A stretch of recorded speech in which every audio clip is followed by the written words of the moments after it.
भसुर पढ़ला पढ़ाई ABCD भसुर पढ़ला पढ़ाई ABCD भसुर पढ़ला। हमर भैया से फसल बड़े तोहर दीदी भसुर पढ़ला। ए सखी हाँ भसुर को मनोहर पोथी पढ़ाई चश्मा लगा के, चश्मा 4 आंख लगाई।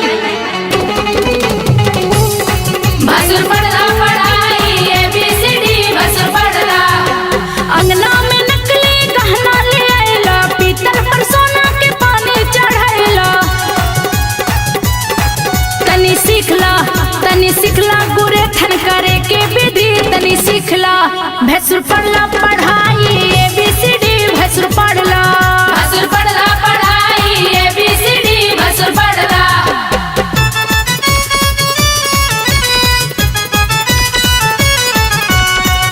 माँ वैष्णो रिकॉर्डिंग स्टूडियो दिल्ली।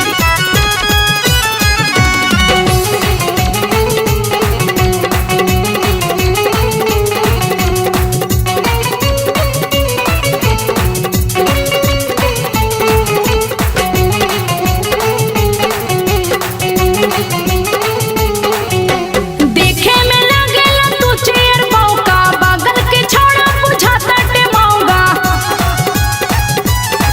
तनी सुनला एही अंगना में टूट जाई हड्डी गुड्डी तनी सुनला।